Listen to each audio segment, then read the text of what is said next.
الحمد للہ رب العالمین والعاقبۃ للمتقین والصلاة والسلام علی خاتم النبیین اما بعد فاعوذ باللہ من الشیطان الرجیم بسم اللہ الرحمن الرحیم۔ میرے اور آپ کے لجپال نبی مکی مدنی صلی اللہ علیہ وآلہ وسلم کا فرمان ہے، جو مجھ پر صبح و شام 10 بار درود پاک پڑھے گا اسے قیامت کے دن میری شفاعت ملے گی۔ 10 مرتبہ درود پڑھنا کوئی زیادہ مشکل کام نہیں ہے۔ صلی اللہ علیہ وسلم، الصلاۃ والسلام علیک یا رسول اللہ، صلی اللہ علی محمد۔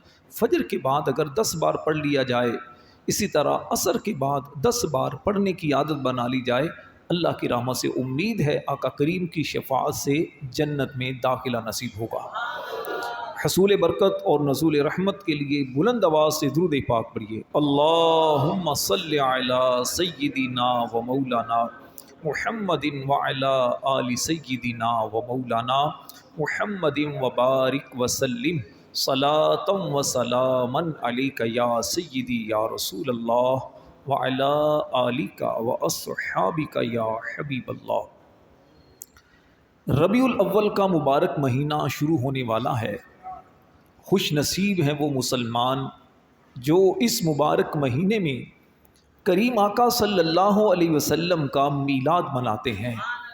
آقا کریم علیہ السلام کی ذات پر کثرت سے درود پاک پڑھتے ہیں، اپنے گھروں کو، گلیوں کو، محلوں کو سجاتے ہیں، اپنے بچوں کو اور خود نئے کپڑے لے کر دیتے ہیں اور خوشیوں کا اظہار کرتے ہیں۔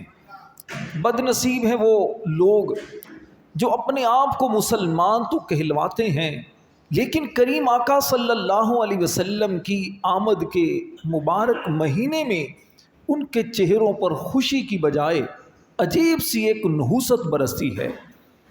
ایمان والے خوشی مناتے ہیں، بے ایمان جو ہوتے ہیں وہ بیچارے مزید ٹینشن کا شکار ہوتے ہیں۔ اسی لیے مفتی احمد یار خان نعیمی رحمۃ اللہ علیہ نے کیا خوبصورت ترجمانی کی ہے۔ فرماتے ہیں، نثار تیری چہل پہل پر ہزاروں عیدیں ربیع الاول، سوائے ابلیس کے جہاں میں سبھی تو خوشیاں منا رہے ہیں۔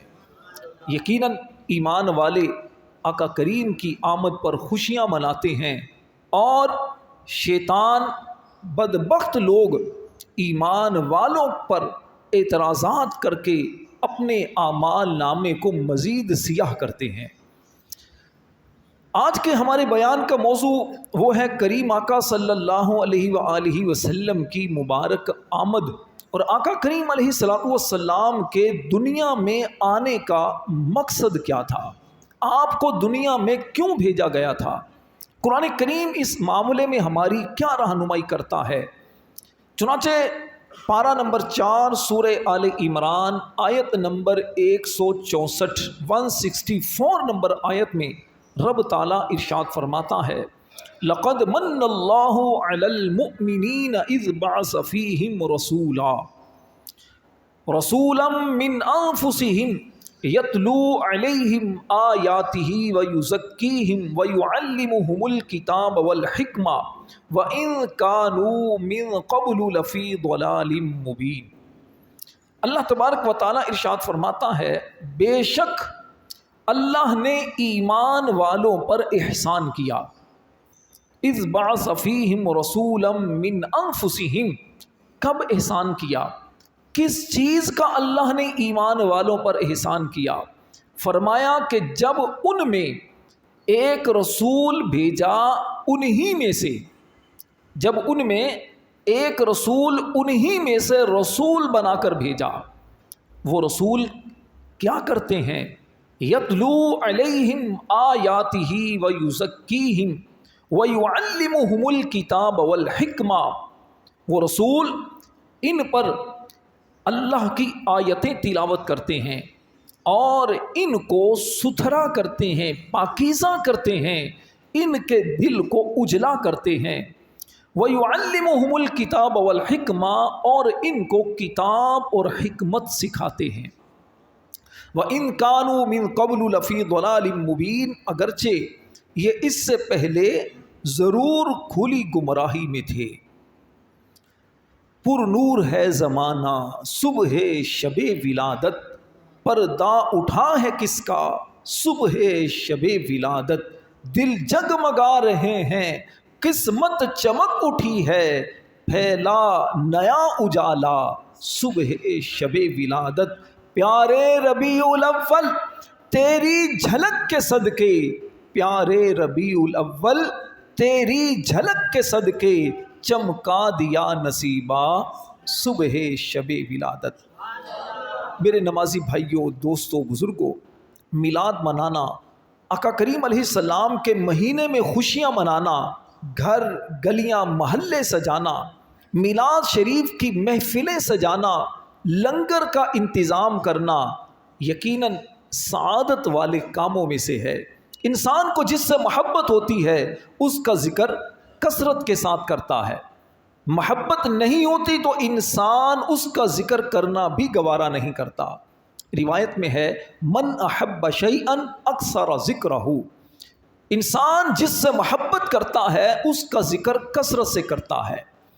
اس دور کے اندر اگر آپ کسی عاشق رسول کو پہچاننا چاہتے ہیں، اس دور میں اگر آپ کسی ایمان والے کو پہچاننا چاہتے ہیں، اگر آپ کسی اللہ کے پیارے کو، نبی پاک سے محبت کرنے والے کو پہچاننا چاہتے ہیں، آپ کسی سنی عاشق رسول کو پہچاننا چاہتے ہیں، تو آپ کچھ دیر بیٹھ کر دیکھیں، اگر اس کی زبان پر ذکر مصطفیٰ ہو، بات بات پر مکہ مدینے کی باتیں ہوں، اللہ رسول سے محبت کی باتیں ہوں، مرحبا یا مصطفیٰ کی باتیں اس کے زبان سے سنیں، آقا کریم کا ذکر سن کر چہرہ کھل اٹھے، اس کا دل کھل اٹھے، اس کے آنکھوں میں آقا کریم کی محبت کے دیے روشن ہو جائیں، تو سمجھ لیں عاشق رسول ہے۔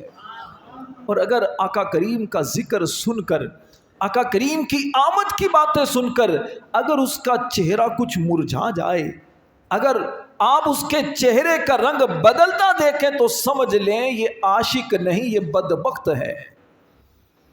قرآن کریم اگر آپ پڑھتے ہیں تو قرآن کریم میں رب تعالیٰ نے ایمان کے بارے میں، توحید کے بارے میں، اللہ نے دنیا کے بارے میں، اپنے نبیوں کے بارے میں، کائنات میں اور قیامت کے بعد جو کچھ ہونے والا ہے سب کو رب نے بیان کیا ہے۔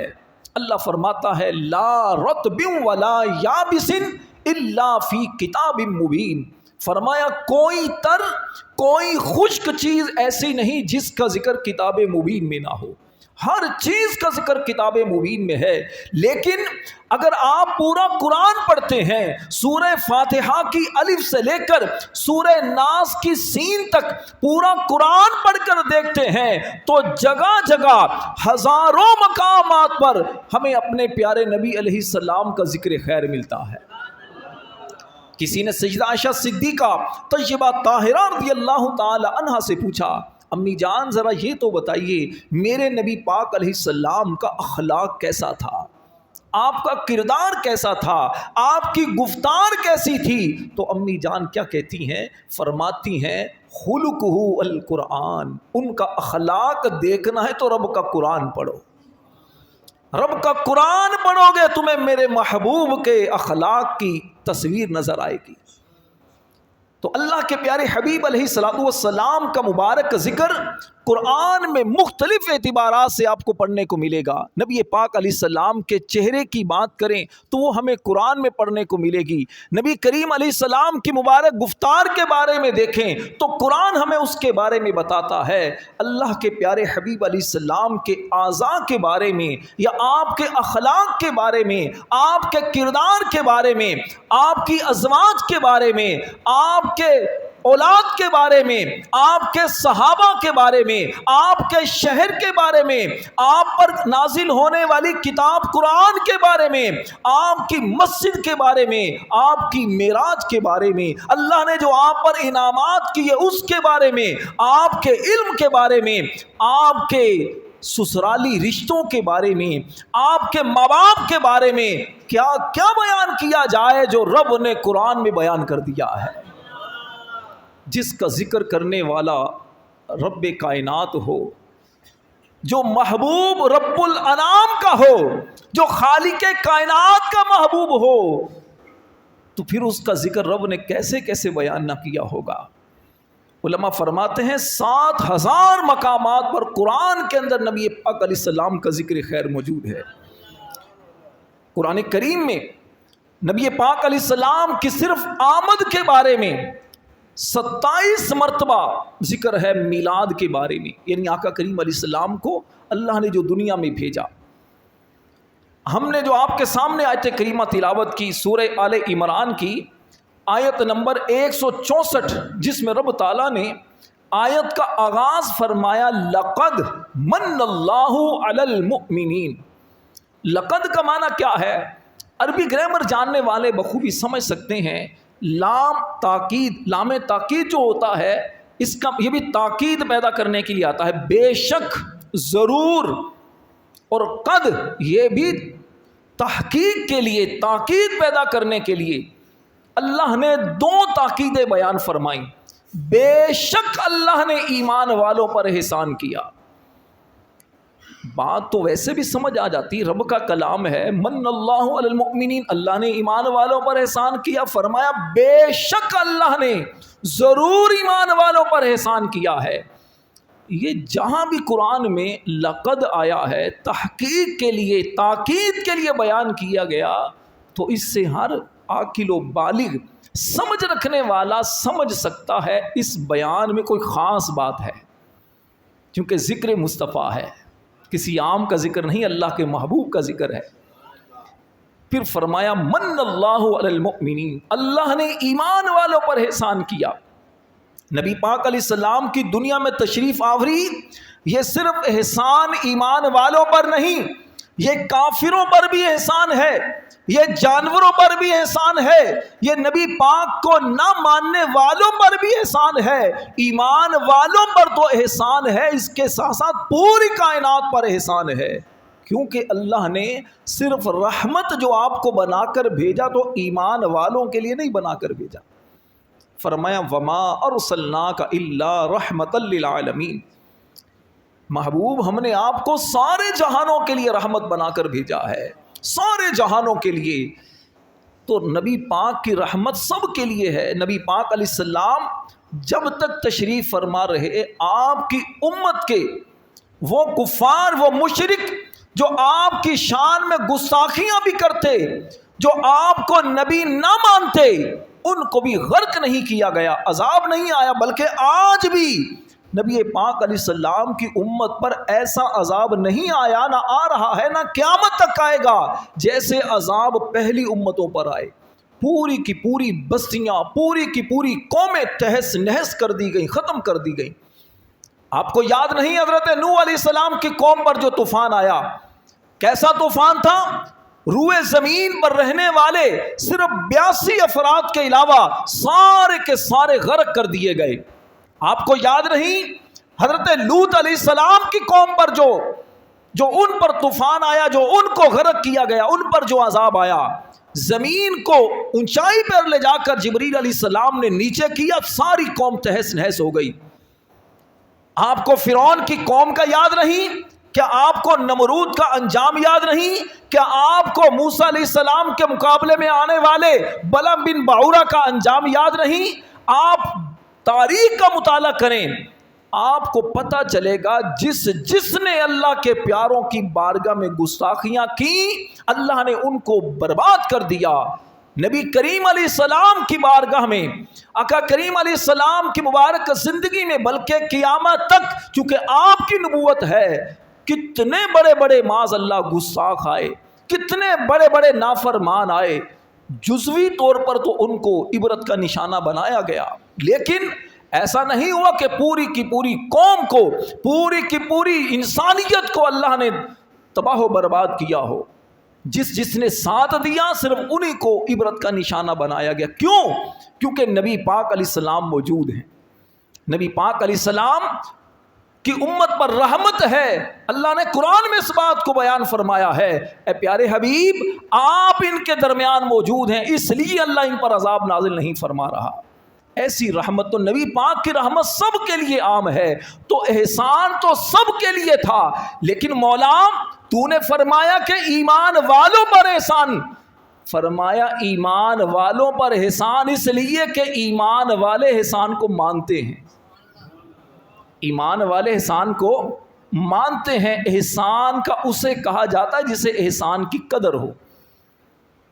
ایمان والے تو اللہ کا شکر ادا کرتے، مولا تیرا شکر ہے تو نے ایسا پیارا حبیب دیا ہے، ایسا پیارا نبی دیا ہے۔ اور اللہ تبارک و تعالیٰ نے اسی لیے ایمان والوں کا ذکر کیا ہے کہ ایمان والوں پر رب نے احسان کیا، ورنہ احسان تو رب کا سب کے لیے تھا۔ وہ احسان کیا ہے؟ اس احسان کو رب نے آگے بیان فرمایا، اذ بعث فیہم رسولا من انفسہم۔ وہ احسان یہ ہے کہ جب ان میں ایک رسول انہی میں سے مبعوث فرمایا، بھیجا۔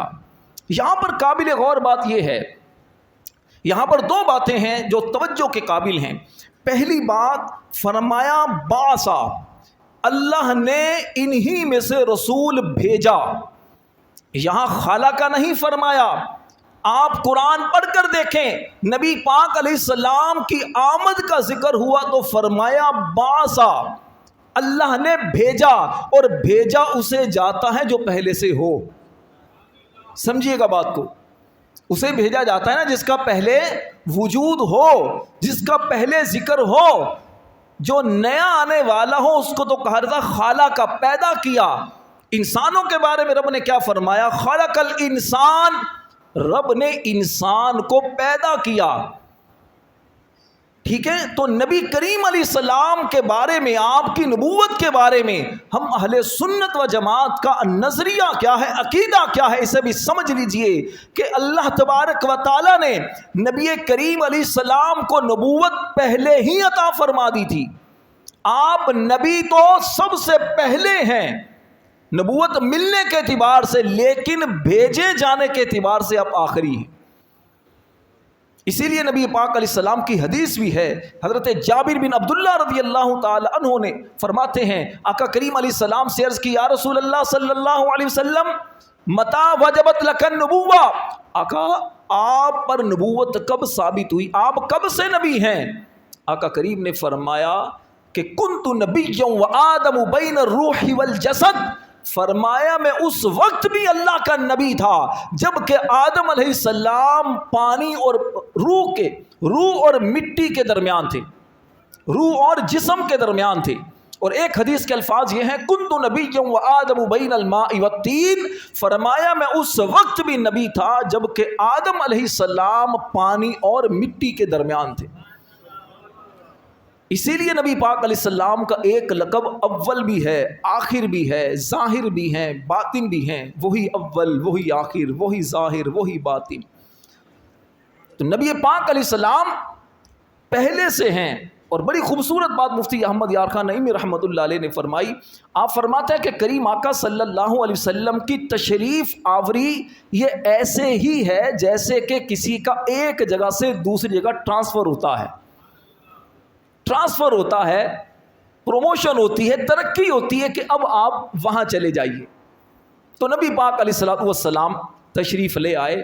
قرآن میں کتنی جگہوں پر آپ پڑھیں گے تو آپ کو یہ ملے گا، لقد جاءکم رسول من انفسکم، بے شک تمہارے پاس ایک عظمت والا رسول آیا۔ اور آتا کون ہے؟ جو پہلے ہو وہی آتا ہے نا۔ تو نبی پاک علیہ السلام کو رب نے بھیجا، اور آپ آئے تو سراپا رحمت بن کر آئے۔ آپ کو بھیجے جانے کا مقصد کیا تھا؟ اب سنیے، اللہ تعالیٰ نے اس آیت کے اندر 4 آپ کے آنے کے مقصد بیان کیے، آپ کو بھیجے جانے کے 4 مقصد بیان کیے۔ پہلا مقصد فرمایا یتلو علیہم آیاتہ، یہ رسول ان پر اللہ کی آیتیں تلاوت فرماتے ہیں۔ دوسرا مقصد وَيُزَكِّيهِمْ، اور انہیں پاک کرتا ہے۔ یہ رسول انہیں پاک کرتا ہے، اور پاک کسے کیا جاتا ہے؟ جو گندا ہو۔ یزکی کا لفظ جو ہے نا، یہ بتا رہا ہے کہ جو پاک کرتے ہیں، جسمانی پاکی نہیں، یہ ناپاکی دل کی ہے۔ یہ دلوں کو بھی ستھرا کرتے ہیں، جسموں کو بھی ستھرا کرتے ہیں۔ انہوں نے وضو دیا کہ تمہارے جسم پاک ہو، انہوں نے غسل دیا کہ تمہارا جسم پاک ہو، انہوں نے نماز دی تاکہ روح پاک ہو، انہوں نے ایمان دیا، عرفان دیا، رب کا قرآن دیا، رب تعالیٰ کی محبت کو دلوں میں بسا کر انہوں نے ہمارے سینوں کو بھی اجلا کیا ہے۔ یہ اس رسول کی شان ہے، ان کے آنے کا مقصد یہ ہے۔ اور پھر وَيُعَلِّمُهُمُ الْكِتَابَ وَالْحِكْمَةَ، اور فرمایا کہ یہ کتاب اور حکمت سکھاتے ہیں۔ تیسرا مقصد کتاب یعنی قرآن سکھاتے ہیں، حکمت یعنی سنت اور حدیث۔ نبی کریم علیہ السلام کو اللہ نے بھیجا کہ اب یہ میرے بندوں کو قرآن سکھائیں۔ نبی پاک نے قرآن کہاں سے سیکھا ہے؟ نبی پاک نے قرآن کہاں سے سیکھا؟ میرا رب فرماتا ہے الرحمن علم القرآن، رحمان وہ ہے جس نے اپنے حبیب کو قرآن سکھایا ہے۔ حبیب نے رب سے قرآن سیکھا ہے، امت کو سکھایا ہے۔ اور یہ قرآن ایسی عظمت والی کتاب جس کو سکھانے کے لیے، جس کی تعلیمات امت تک پہنچانے کے لیے رب نے اپنا حبیب بھیجا ہے۔ یہاں میرے وہ نمازی، وہ مسلمان، وہ انسان، وہ افراد غور کریں جو کہتے ہیں قرآن سے جو دل میں آتا ہے ہر بندہ پڑھے، کچھ بھی بیان کرنا شروع کر دی۔ اگر قرآن اتنا ہی آسان ہوتا، پڑھنا قرآن کا آسان ہے، چونکہ رب نے پڑھنا آسان کر دیا ہے۔ رب فرماتا ہے وَلَقَدْ يَسَّرْنَا الْقُرْآنَ لِلذِّكْرِ فَهَلْ مِن مُدَّكِرٍ، بے شک ہم نے اس قرآن کو آسان کیا ہے، لیکن یہ پڑھنے کے لیے، سمجھنے کے لیے اتنا آسان نہیں۔ اگر اتنا آسان ہوتا تو اتنا عظمت والا رسول کیوں بھیجا جاتا سکھانے کے لیے؟ سمجھیے گا بات کو، قرآن سمجھنے کے لیے اللہ نے اپنا رسول بھیجا۔ تو آج اگر کوئی ایسا بندہ جو 4 کتابیں انگلش کی، اردو کی پڑھ کر، 2-4 ترجمے پڑھ کر یہ کہنا شروع کر دے جناب مسئلہ ہی نہیں، قرآن سے یہ سمجھ میں آتا ہے، یہ بیان کر دیا، وہ بیان کر دیا، نتیجہ کیا ہوتا ہے؟ خود بھی گمراہ ہوتا ہے، دوسروں کو بھی گمراہ کرتا ہے۔ قرآن سیکھنا ہے تو جس نے قرآن میں زندگی گزاری ہے اس سے سیکھیں، قرآن کو سمجھیں۔ یہ جو فتنے نئے نئے اٹھ رہے ہیں اس کی وجہ یہ ہے کہ لوگوں نے خود کو مجتہد سمجھنا شروع کر دیا۔ جس کو عربی کی عین تک نہیں آتی وہ بھی معاذ اللہ قرآن کا مفسر بنا بیٹھا اور قرآن کے بارے میں باتیں کرتا نظر آتا ہے۔ جس کا کام اسی کو ساجے، جو ایک ماہر ہے اس سے جا کر اس کو سیکھا جائے۔ تو یہ 4 مقاصد اللہ تعالیٰ نے نبی پاک علیہ السلام کے بیان فرمائے، اور اس کے بعد فرمایا وَإِن كَانُوا مِن قَبْلُ لَفِي ضَلَالٍ مُبِينٍ، اگرچہ یہ لوگ اس سے پہلے یقیناً کھلی گمراہی میں پڑے ہوئے تھے۔ یہ نبی پاک علیہ السلام کا احسان، یہ اللہ کا احسان کہ اللہ نے اس انسانیت کے اندر، ان لوگوں کے اندر جو کل تک بدو کہلاتے تھے، جو کل تک جوہلا کہلاتے تھے، جنہیں کل تک لوگ بالکل ایسے سمجھتے کہ انہیں بات کرنے کا بھی ڈھنگ نہیں، لیکن جب کریم آقا علیہ السلام کے قدموں میں آئے، جب نبی پاک علیہ السلام سے ان کا تعلق بنا، جب حضور علیہ السلام کی تعلیمات پر عمل پیرا ہوئے، تو پھر ہدایت کے وہ ستارے بنے۔ پھر وہ ابو بکر آئے تو صدیق اکبر بنے، وہ عمر آئے تو فاروق اعظم بنے، وہ عثمان آئے تو ذوالنورین بنے، وہ علی آئے تو شیر خدا بن کر زمانے میں چمکنے لگے۔ اللہ یا رسول،